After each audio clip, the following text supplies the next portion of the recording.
ஏற்கனவே சளி பிடிச்சி பேச முடியல, இதுல உன்னோட கத்தி சாக முடியாது, சனியின் தொலைதுன்னு உன்னை விடவும் முடியல, இவ்வளவு வாய் பேசிக்கிட்டு இருக்க.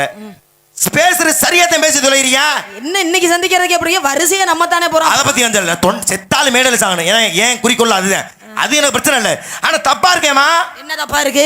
பாம்பா மாதிரி கடிச்சது முருகன் இல்லன்ட்டேன், கோணா வந்தது முருகன் இல்லன்ட்டேன். அதான் நானும் சொல்றேன், அதெல்லாம் கிடையாது. அப்புறம் எப்படி இன்னொரு யுகத்துல வந்தா நீங்க சொல்றீங்க? ஓ வலிக்கு வரேன். கண்ணன் மனைவி சீதையை சொன்னேன். என்னமா அப்படி சொல்றேன் கேட்டதுக்கு, எல்லாம் ஒரு அவதாரம் தானே அப்படின்னு சொன்னேன். நான் தான் சொன்னேன், ஒருவேளை முருகன் பாம்பாவே வந்திருக்கட்டுமே. பாம்பா இப்ப முருகன் முன்னாடி வந்துட்டா அவர் முருகன் தான் உனக்கு எப்படி தெரியும்? கையில வேலாயுதம் இருக்கும், சேவர் கொடி இருக்கும், மயில் இருக்கும், பாம்பு இருக்கும், நெத்தியில பசுபதி பாசம்ங்கிற பட்டை இருக்கும். இதெல்லாம் இருந்தா தானே முருகனுக்கான அடையாளம் கண்டுபிடிச்சுக்குவோம். பாம்பு வரும்போதே நெத்தியில கிரீடத்தை கட்டிக்கிட்டு வால்ல வேலை சுத்திக்கிட்டு இப்படி ஆட்டிட்டு வந்துச்சா?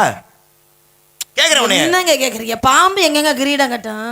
கட்டாதுல இல்லங்க. ஒன்று நான் கேட்டது அவதாரம் இல்ல, முருகன் வந்தார்னு. முருகன் என்ன அர்த்தம்? தலையில கிரீடத்தோட, நெற்றியிலே பட்டையோடு, கையில வேலோடு, மயில் வாகனத்தோடு, சேவர் கொடியோடு முருகனாவே வந்திருக்காரு. கலியுகத்தை விட இன்னொரு யுகத்துல. ஆமா வந்திருக்காரு. புரியுதா? வந்திருக்காரு. முருகன் முருகனாவே இன்னொரு யுகத்துல வந்திருக்கிறார். யாருக்காக வந்தாருன்னா ஒரு பெண்ணுக்காக வந்தார். அப்புறம் ஏதாச்சும் ஒரு கதை இந்த ஆமையா வந்தாருன்னு சொல்ல மாட்டேங்குது. இல்ல இருங்க